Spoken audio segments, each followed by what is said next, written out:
Do nail trims terrify you? They don't need to. We're going to talk all about that today on the McCann Dogs podcast. Have you ever had challenges with nail trims? I have not had challenges with nail trims up until, I was just telling you about this morning, Honda. So I've had many, many, many dogs of different breeds, and they've all been great about, getting their nails trimmed because I've done all the background work to build up to it.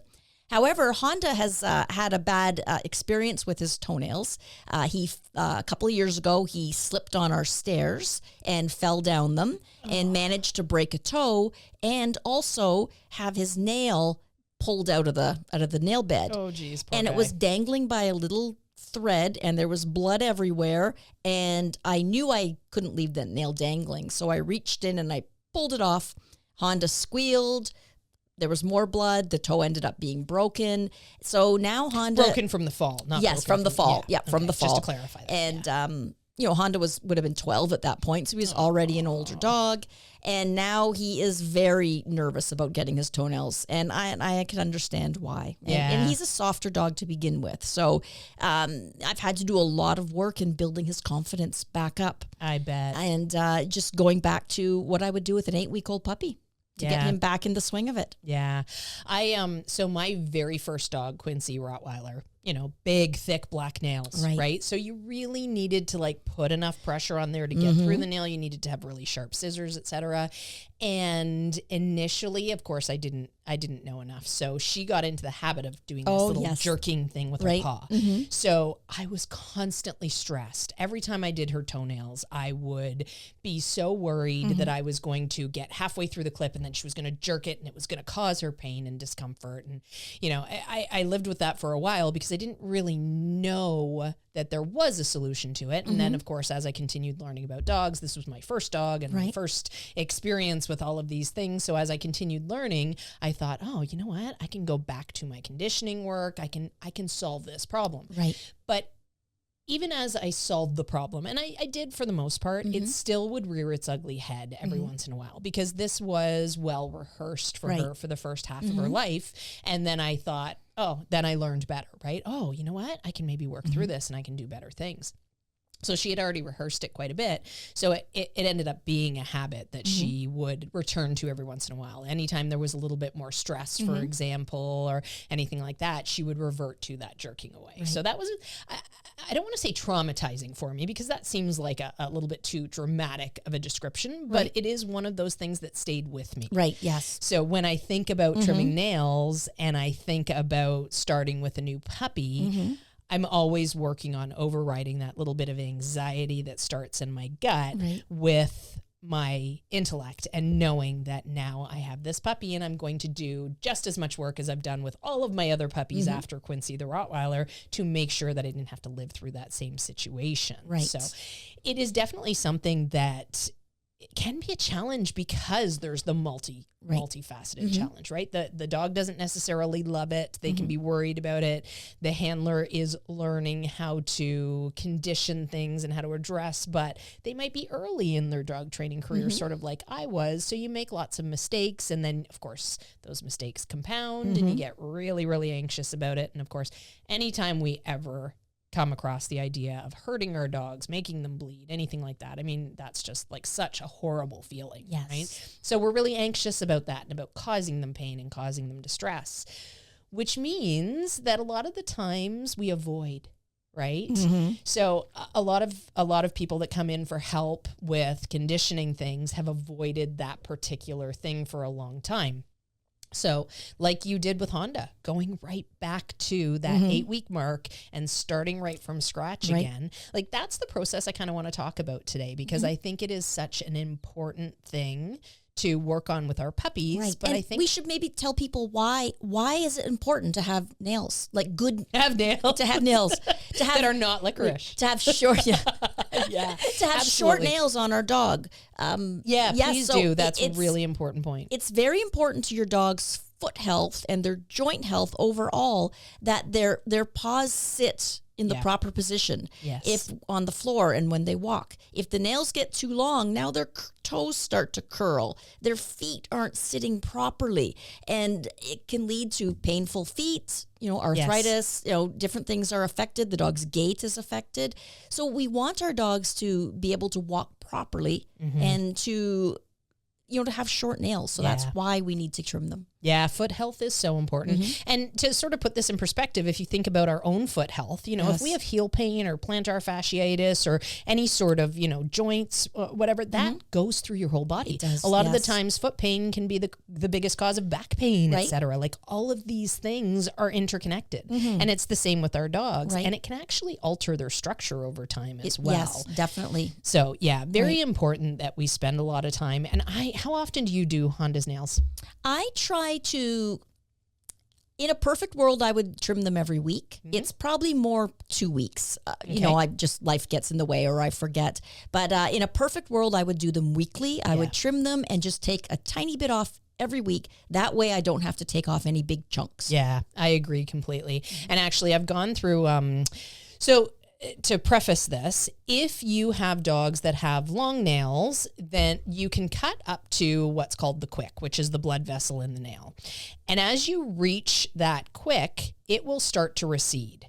So the more often you cut your dog's toenails, the shorter you can actually get them over time. So with some dogs that I have wanted to get their nails shorter over time, I've actually gone to a schedule of cutting twice in a week. Oh, wow. Yeah. So just so that you shave those little bits off, the quick gets exposed, like just the end of the quick. You're not actually cutting through the quick, but you're exposing it. And then that causes it to recede a little bit. And over time, you can actually make the nails shorter and shorter. If you have a dog that, maybe you have a dog that you brought into your home as a rescue, for example, and they haven't had good foot health and good foot care, then you can help that quick to recede over time by doing the nails more frequently. Right, yes. And there's no rule that you have to do all 4 paws on one night too. I thought I read that rule. No No seriously, rule. you are 100% right. So I might say, you know what? I'm going to trim 1 paw tonight. That's it. I'm just going to trim 1 paw, 4 little clips and maybe the dew claw. And then that's it for that night. Yeah. And then the next night, okay, I'll do 4 more.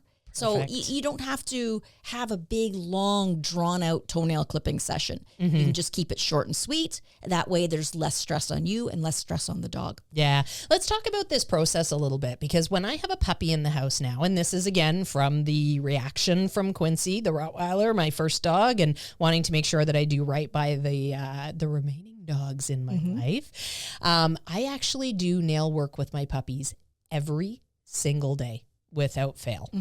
And that's not to say I cut toenails every single day. So let's get into this process of how we teach our puppies, because this is something that we break down. We definitely don't just bring our puppies home and then start trimming toenails right away. We go through a process of breaking down the entire thing, right? I want to go from, that top tier of trimming toenails, and I want to backtrack on that to all of the steps that will come before it to make sure that I can build comfort with my dog. And any sort of real conditioning program that we do with our dogs, and especially any sort of counter conditioning program. And counter conditioning you would need to do if your dog already had a bad experience, for example. So Quincy with her jerking away, me doing counter conditioning work with her, it's sort of like watching paint dry. You really shouldn't see a whole lot of anything happening. Basically, what we're looking to do is we're looking to keep the dog within that comfort realm so that we can associate good things with that comfort and then just push the envelope ever so slightly. Right. So for example, if I was working with Quincy with her nails and trying to counter condition, I might just be holding her paw. I might not even be putting any pressure on the nail initially, and I might choose to say yes and then reward that step of things. So if I'm conditioning with a young puppy, I want to make sure that I'm going just as slowly. The last thing that I want is to overwhelm my puppy, right? So when my puppy first comes home, I'm doing work touching their paws. I'm doing positive association work with this. Positive. Oh, I get the pun. Applause. All right. So what sort of thing, when you bring a puppy home, what sort of thing are you doing with them first and foremost as your first step in handling paws and starting the process of getting them used to this thing? What's your very first go-to? Well, I'm going to start just gently touching their toes. So it's part of the kind of the patting process. Like I'm patting you, I'm patting you, I'm patting your leg, I'm working down to your feet. So the puppy learns that, hey, humans touch your feet. That's absolutely normal for a human to touch the feet. Absolutely. I'm also going to have toenail clippers, and I'm going to get my puppy used to seeing them. So they're not some big, strange apparatus that comes out. When you go into the vet and the dentist, and suddenly they start pulling out the drill and all these things. It's like, what are those things? What are they being used for? Oh my gosh, they're terrifying. Right? You know what? My brain just flashed to another Simpsons reference where Dr. Hibbert is doing he does the sweat thing to get the novelty gags to fall off of Bart's face. Yes. And he's got the button applicator, but it's got all these needles and it looks barbaric. Right. There you go. I want my dog too to not be startled ever at grooming equipment. Exactly. So the toenail trimmers, maybe I'll put them down on the ground while the puppy eats. They might lay beside the crate while the puppy's sleeping. So they get used to the smell of them, what they look like. I might, open them, close them so they hear the little noise that they make. So, they're getting used to me touching their toes. That's normal. Humans touch your toes. And they're getting used to seeing these things in my hand, and they mean nothing to them at the beginning. Yeah, absolutely. So I will, I'll do a ton of conditioning with it, making sure that, like I said, I do nail work pretty much every single day when I have a puppy in the house. So I will take a portion of their meals and use that specifically for my nail work. Right. So like you, I start in the same way. I start with just handling feet. As I'm handling, I'm going to say yes, and then I'm going to reward my puppy. And the reason that I do that is because I actually want to take it that one step further. Right. And I want my puppies not only to tolerate, but I want them to enjoy the process. And that's an odd thing to think about, because I'm sure most of us are thinking like nail trims are not enjoyable for our dogs, but they can be. Right. For sure. Yes. Why can't they be? Right. Yeah. They're the center of attention. Yeah. They're getting fussed over. They're getting treats. Yeah, exactly. I actually recently changed to a Dremel tool from a nail trimming tool. And I will tell you, like, the conditioning period with that was no problem at all. And my dogs are over the moon happy with it. Like they're just so chill. I think it takes a lot less pressure to go to grind down the nail than it does to actually cut through.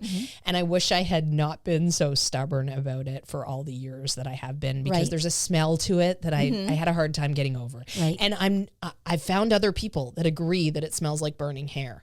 So I'm not alone in that. But it's I think the nails are made of keratin, and that's what hair's made out of. Yeah. So there you go. Sense. See, super logical. Yes. Super. All the people that looked at me strangely when I said it smells like burning hair, I can't really get over that. There you go. Right. Yes. But yeah, so with equipment too, buy quality equipment. Yes. Oh, Don't cheap out and buy the cheapy toenail clippers, because they're not going to be strong enough. No. They're not going to be sharp enough. You want to have good quality equipment. It's going to last you, and it's going to make the job easier. So, there's some stuff you can skimp on, but dog clipping toenails, do not skimp. Yeah, absolutely. And actually, we have done some organizing with all of that, because people are always asking us, what style of clipper should I use? Should I use scissors? Should I use guillotine? Those are the two main styles of clippers. And there's benefits to both, but you definitely want a sharp clipper in either one. Absolutely 100% important. Yes. And then there's also, you can get into Dremel tools. So we have a guide. I'm going to put the link in the show notes below. If you go to mcanndogs.link/nail guide, you are going to be able to access that guide. And the guide itself talks about the benefits of the guillotine and the drawbacks of the guillotine, the benefits of the scissors and the drawbacks of the scissors, and on and on. And it talks about Dremels, and it talks about introducing those things as well. There's a little bit of a conditioning program with it that comes along with it. So if you're new to nail trimming and nail care and you don't really know what direction you want to head in yet, I think that'll be really, really valuable. So check the link in the show notes below and grab yourself that guide. It's free. and we want you to be able to help your dog with those things. So yes. And even if you're at the vet, get them to kind of point out, where you could clip to. Yes. The vet will be able to show you where the end of the... Actually, that's something that's included in the guide as well, is a Okay, diagram good. of where the anatomy of the nail. Perfect. Let's actually talk about the anatomy of the nail for a second. So we mentioned already the quick. Yep. What happens if you cut into the quick? If you cut into the quick, it's a blood vessel, and it will bleed. Now, it won't squirt blood, but it will, drops of blood will start to come out of it. It's kind of like if we cut too low on our nail. There's that little bit of a sting, but we don't want to make a big deal of it. Yes. So if that happens, and it's inevitable, sometimes it's going to happen, the last thing you want to do is like, oh no, and, hug your dog and coddle them, because they're going to say, oh, they're worried about something. I better be worried too. Instead you're going to be calm and confident. Like, oh no, let's do something about this. And, I might grab a paper towel and hold it on. You can also buy crushed styptic pencil. Yep. I think it's called Quick Stop, or you could use cornstarch, and you're going to put something on it to stop the bleeding. I've always just used a paper towel. I find that cold compress, like cold wet paper towel. Yeah, is what will stop the bleeding. Yes, and I'm going to be very like, hey, that was fun, wasn't it? And I'm going to play with the dog a little bit and jolly them up. Yeah. So I'm going to appear very confident, and it's not a big deal. You're going to survive this. Yeah, so absolutely. The dog builds from that confidence too. Yeah, and that really sort of feeds into good leadership, right? The last thing we want to do is go to pieces because we feel horrible, right? Like, and in that moment, like, it's going to make me feel better to say to my dog, I am so sorry. That was awful. It was unintentional. Like, that's going to make me feel better, but it's not what's good for the dog. No, because imagine if you're at the dentist and all of a sudden the dentist goes, oh no, I'm so sorry. You're going to be like, what? Like, exactly. Oh my gosh. Can you imagine? During an operation, all of a sudden they, I am so sorry. Yeah. Yeah. That's probably not a good thing. Yes. Yeah. Yes. Truly, what is best for the dog in that moment is to just try to help them forget about it. Try to not focus on the thing. Don't make a bigger deal out of it, because truly that little bit of a sting, most dogs don't even really feel. They might do a little yipe to begin with, but really the bigger reaction is our reaction. Ours, yes. And we make them feed into those things. So like as you figure, dogs get little ouchies often. Like I've seen Honda step on those little prickle bushes in the grass, and I hear a little yipe, and then he jumps about 10 feet in the air, but then it's over and done with. He walks on. So they're going to get these little oopsies in life, and it's a lot of it is how we react as to what their reaction is. Yeah, it's absolutely. like little kids when they fall down. Yeah. Often if we're like, oh my goodness, what happened to you? That was me. While we're Every assessing. day. Yeah. Every day as a kid. Right. So But, clumsy. the parent that, makes a huge deal over it, that child's, going to struggle with that. Yeah. And they're going to carry that with them. Right. So even if you need to, in that moment, if you're an emotional person, which I can completely appreciate because I am an emotional person, I'll tell you, dog training has helped me get my emotions under control and figure those out. Luckily, I started dog training very young in my life, and it's carried me through into adulthood. So it's given me all sorts of skills. But if you are an emotional reactor, and in that moment, you know that you're not going to do anything productive and you're just going to start crying because you feel so horrible about it, pass your puppy off to someone else, walk out of the room, have your meltdown. It's okay. It's okay. Sometimes we need to do that. We need to sit with our emotion and then brush it off.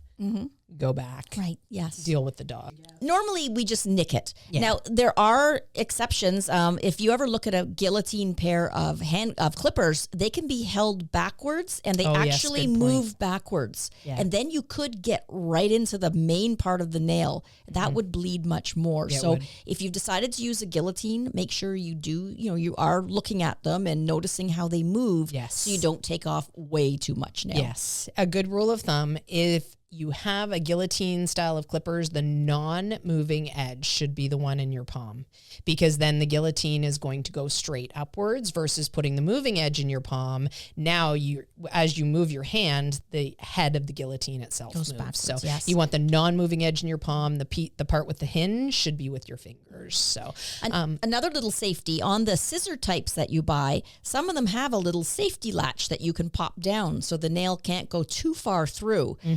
But don't use that ever as your gauge because they don't know how long your dog's toenails are. Like there's a huge difference between a Chihuahua toenail and a Great Dane toenail. Yes. So don't rely on that as a safety. No, Never. Definitely not. Yeah, definitely I just pull it out of the way. Yes. Yeah, me too.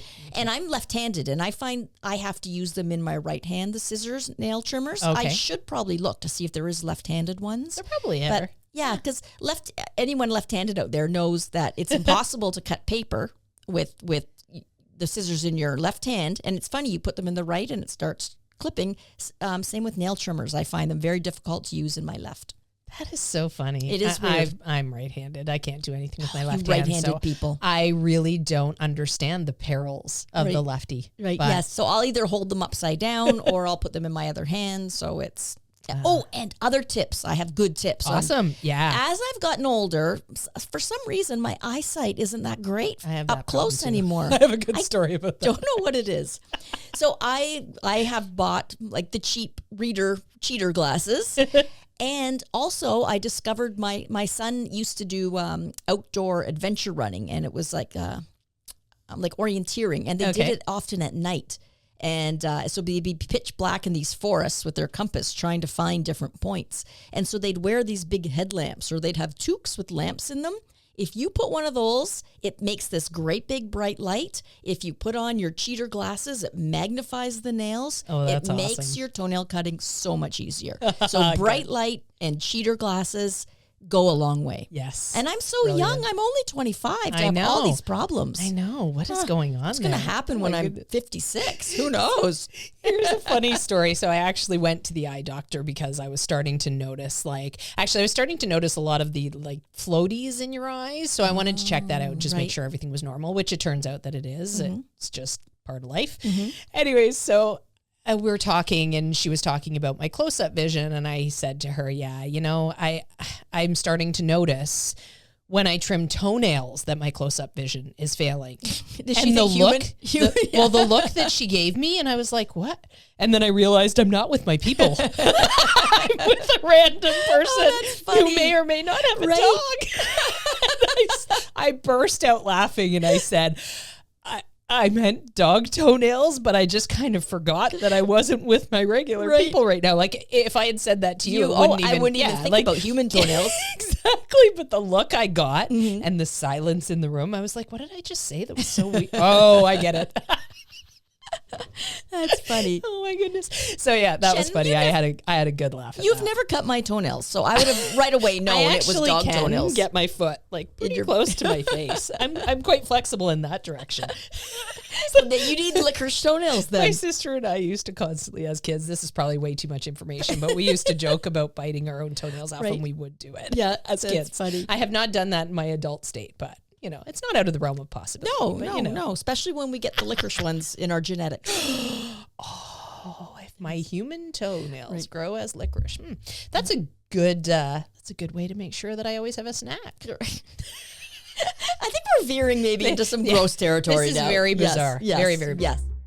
A big part of our Puppy Essentials online and in-person program is about handling, introducing grooming tools, and helping to ensure that your puppy is comfortable with the process. If you would like some personalized feedback and advice to help you through these tricky situations with grooming, join us in person or online for Puppy Essentials.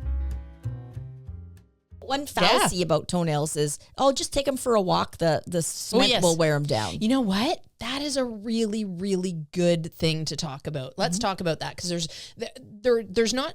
It's not outside of the realm of truth to an extent, but there are definitely some things that you need to consider. Right. So, and I'm an avid walker, and I walk with my dogs on city streets, and I still have to trim my dog's toenails. But the problem is that you carry your dogs and you walk. Oh, no, I'm just kidding. So yeah, so some dogs will have softer nails, and some dogs will, as they're walking on cement or pavement, get some grinding going with those nails. However, it is very, very limited. Right. And my dogs pick up their feet when they walk. They don't scuff their feet along to grind their nails. And so, yeah. And if you think about the paw itself, it's built to help carry the dog. So it's not this solid thing that every single nail touches the concrete at the same pressure every single time that foot goes down, and there's this like pressure going on there. It is at best going to be spotty. So you might find that those 2 middle toenails get ground down a little bit, or the back feet sometimes get a little bit more ground down, but for the overwhelming majority of dogs, you're still going to have to trim some toenails. Yes. And I think it's really important to note the dew claw factor. Oh, yes. Dew claw. Yeah. I don't know why I decided to sing that. It was it sounded fun. It did. So the dew claw is what? Tell us what the dew claw is. The dew claw is an extra toenail, so you get extra clipping fun that is up on the wrist of the dog. So if you move the fur on your dog's wrist, there often is a little dew claw there. They used to often be removed, so the breeder would often remove them at birth, but there's been a trend away from that. So you don't see that anymore. The odd breeder still does, I'm sure, but it gives you a 5th toe of fun on each of the front feet. Absolutely. Some breeds will have double dew claws. Yes, some have double, some have them on the back leg. But if that toenail doesn't touch anything, it will never get worn down, and it will grow in a curl and actually puncture into the pad behind it. So that nail has to be trimmed. Yeah, very dangerous to ignore that. Very painful for the dog as well when it grows all the way around. So make sure, if you're not sure, just feel down the inside of your dog's legs, front and back. Make sure that you know whether or not they have dew claws. Ask your vet if you need a the vet will check for you. Yeah, they'll be able to give you that information. Yeah, or check when you purchase your puppy. Ask the breeder, are their dew claws removed? Yes. And, yes. So a good tip, if you are in the process of conditioning nail trimming and you need to get your dog's nails trimmed, but they're not necessarily ready to get to that nail trim point, a good sort of a good tip at that point is to make sure that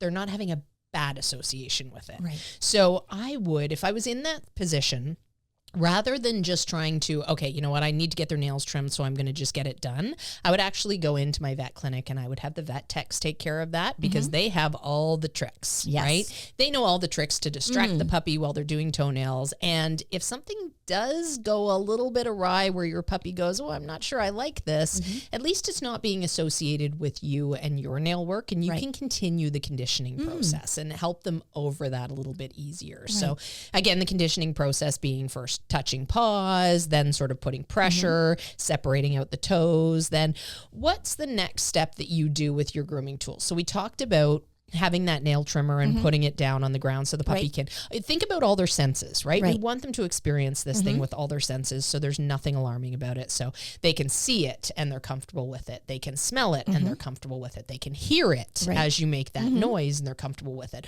All of these steps, it would be good to say yes as that's happening, and then reward your puppy with something tasty or with a portion of their meal so that they start to create a nice positive association. And the reason that we want them to love it during the good times is because when it comes down to those bad times, you know, when the toe got broken and the toenail was painful, etc., we want to make sure our dogs will at least tolerate the handling. So I just went through a recent experience with Ned. With his prostate exploding, we actually did a podcast episode about it. So if anybody wants to check that out, you can certainly do that. Something about a medical emergency, and it would be about mid-November, maybe early December. Early December when it probably got published. Yes. Yeah. So have a look at that. Knowing when it's something, knowing how to react in an emergency. Exactly. Like that. Exactly. So in that scenario, I mean, Ned is incredibly well versed in handling. There's nothing that I can't do with him. I have all sorts of tricks so that I can, roll him over on his back, for example. So when he was a young dog and I went and got his hips done at the vet, I was able to use that to roll him on his back in the cradle, and then they were able to do hip scores without having to put him under anesthetic. In that situation, he was cool, calm, confident. There was no real stress for him because he's a pretty social guy. He was happy to be at the vet and everything was good. But with this recent situation, there was a ton of stress because he was in pain. So trying to help him and trying to provide the vet with an opportunity to be able to examine him, I wanted to do his rollover trick, which is sort of the people call it shooting the dog. I don't shoot the dog. I call it cockroach, but everybody seems to think that's weird. So just to explain, the cockroach would be him on his back with his legs up in the air. Like he was a cockroach that just been sprayed with a can of Raid. I don't even know why I went to cockroach, but honestly, the more I think about it, the more I'm like, I should really rename that trick. It's not a good name for it. But at any rate, so normally I would say cockroach, and he would flop on his back and his legs are splayed and he's confident as all get out. In that scenario, he was stressed, he was uncomfortable, he was worried, and he gave me cockroach, but he gave me cockroach with his back legs were like tight and tucked in, and like he was able to do it, but you could tell there was so much tension in his body. So that tension normally would override the ability to do these things in a dog that had less information about trust and about being willing to be handled, etc. And a lot of that is really, it's good leadership, right? Yes. So if we need to trim our dog's toenails and we just go, you know what, dog, you're going to do it. And we grab them and we pin them somehow, or we have someone else hold them and we trim. What does that say to the dog about us as leaders? That we're not to be trusted. Exactly. Yeah, if you let them catch you, something bad might happen. Yeah. And I remember when I was a teenager, I worked at a German Shepherd kennel. And I remember the back then we did things a lot differently. And I remember we had hooks that we'd hook dogs up to against the cabinet that would basically put them immobile, and we'd muzzle them and we'd trim their toenails. And it was just a horrific experience. Yeah. I didn't like doing it. I felt bad, and you could see the dogs were terrified. And that's just what was accepted back then. So times have really changed. Dog training has come so far. It really, really has. Yes. And good leadership means that our dogs can trust us. That's huge. Right. And leadership truly is about your dog's feelings of safety when it comes to you. You know, most dogs would much rather just chill out and enjoy life and not have to worry about keeping everyone, including themselves, safe, about feeding everyone, about making sure that everyone is well cared for, etc. Most dogs just want to enjoy life. Yes. But if there's nobody in the leadership position, they're going to step up. And that often ends in disaster because they're not good leaders for us. Well, no, they're not. I know. Ned wants me to go in the pond every day. Doesn't matter how cold it is. He wants me to go in the pond. Honda would have me only eat Christmas cookies all the time. Isn't that what you do anyway? Shh, don't tell anyone. I'm blaming it on Honda. Truly, that leadership thing is so important. And dogs are governed by very different rules in their natural instinct than what we're trying to teach them. So us keeping them safe and us convincing them that we are trustworthy and that they can have confidence in the things that we're doing are so paramount to leadership. And simply getting the job done is not going to feed into that leadership well. It's going to make you untrustworthy. And that is not a good situation for you to be in when it comes to building relationship and building trust and loyalty with your dog. So. And just one thing too, that you may not want to ever clip your dog's toenails, and it might be for varying reasons. My parents are in their 80s and they don't clip their dog's toenails. Just getting down on the ground and just with their age, it's just been tough for them. But they did do all the groundwork with handling the nails and touching the toes, and they still do it. This is so important to get the dog used to the nails and toes being touched. So when they do take the dog to the vet or the groomer, for the groomer to do it, it's so much easier for the groomer. So even if you say, no, I'm too squeamish, I'm never going to clip a toenail, still do the groundwork because you're helping the person and your dog who's going to do it. Yeah, you are completely off the hook. If it makes you so anxious that you can't do it, that is okay. You do not have to clip your dog's toenails yourself, but they still need to go through the process. And I love what you're saying. You need to do the work regardless because the dog is going to need to go through that for their life. And if you're having to sedate or muzzle or every time you need to trim toenails, that's going to shorten both of your lives. Yes. You know, that's just not good. It's so stressful for everyone and everything involved. So do the groundwork, do the conditioning, help them understand that that this is not a scary process. Right. You know, and think about which tools you're going to use. You might experiment with different tools and see what you're more comfortable with, see what your dogs are more comfortable with. Really, really good tip for practicing with nail trimmers is to use dried spaghetti. the long spaghetti pieces, because you can practice closing, clipping. You can get accustomed to the actual spaghetti itself. Yes. You can do things like move it close to your pup and get them used to the idea that this noise is not anything to worry about. You know, every time I trim a piece of spaghetti, a piece of cookie falls in my dog's mouth. Right. That's a pretty good thing, right? That's a good conditioning measure. So you can get them used to all of those things and help them understand that this is not a scary thing with just a little bit of practice ahead of time. So I'm looking at our toolbox. I think there's some questions. Is there some questions? I think there's some questions, yeah. Get one, Shannon, get one. I think our production team had some questions ready for us. So.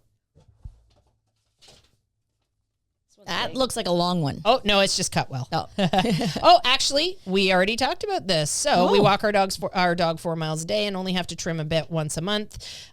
Rear feet never have to cut. The cement wears them down. But yeah, we do that stuff anyways, so it would be okay with handling. So yeah, I mean, there's going to be some work still. Right. And I personally have never noticed. I mean, I don't know that I spend as much time walking on city sidewalks as maybe your average person. I tend to get off road and in the bush and on the trails and whatnot a little bit more, because that's well, what you've been banned really from the like. city. You It's know they're after true. you. It's true. I can't show my face. There's wanted posters everywhere. In the post office, there's many pictures of Shannon. I never go into the post office, and then I never get arrested. It's good stuff. That's good. Yes. Would you like to take Okay. a question? Ooh, I think there's 2 left in there. Okay. Drum roll, Shannon. Bing. Bing. What was the bing? It was just for dramatic effect. That was a drum. Bing. That Yes. was a drum sound. I wonder how long you think this would take for a dog that is already afraid. Adult rescue. Okay. Okay. So I always want to say with the how long questions, we get this a lot. And I truly wish that I could give you a formula and say, you know what, you do this for 2 weeks, life's going to be great. But that is not how things work. No. Every dog is going to give you a different timeline. And basically what you want to do when you're counter conditioning anything, and that would be a situation that would take counter conditioning, right? The dog already has a negative association with it. We need to eradicate that negative association and also build a positive association. So what we're doing with this is we're making extremely small incremental movements towards our end goal. So my end goal here is trimming the toenail. That's not my starting point. My starting point is, here's the trimmers. I'm going to put them on the table and I'm going to feed you your meal. Or I might, put them on the table and here's a hunk of cheese. Right. Because that's your favorite treat and good things happen. And now I'm going to take those trimmers and I'm going to put them away. Right. And then I might walk back up to where those trimmers are, take them down, feed another hunk of cheese, put them back up. So that's my starting point. And it's so easy and it's so simple. And there's no point for the dog where they say that's overwhelming, right? And if they do say that's overwhelming, some dogs might be sensitive enough to say just the appearance of those clippers is really, really scary for me. So I'm going to break it down even further for that dog. And basically what I'm going to do is I'm not moving on to the next step until I have complete comfort in that first step. It's not about checking off boxes. I did this 3 times. Now I move on and do this 3 times. Now I move on and do this 3 times. It's not about that at all. It is about reading the dog in that moment. And is the dog ready for the next step? Right. And if you have trouble with knowing what to look for, if you're not sure about the body language, if you're not sure how to assess their comfort, then you need the help of a professional to be able to help you read the dog in the moment and say, yeah, now we can move on to the next step. Or nope, we're not ready for that yet. I want you to work on this for another 2 days and then show me what you're doing. This is what we do in our with our online training clients all the time. We spend a ton of time saying, okay, you're going to do this for a couple of days and then send me a video and I want to see how the dog is reacting. And then we reassess at that point. We never give blanket, here's your full step program.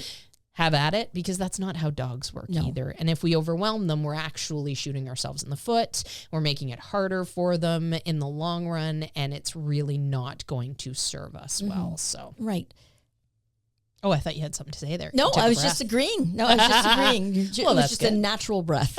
It was to prevent me from expiring. Well, this has been a fun episode to talk about. I think that Shannon, let me see your nails. How are they? Oh yeah, they're isn't it funny? Mine too are manicure city over here. Oh, yeah, beautiful. All the talk we do about our dog's nails, and then it's like, oh, that's just I think I bite mine off every once in a while. Usually when I'm driving. Right. Me too. Yeah. Now you all know. Now you all know.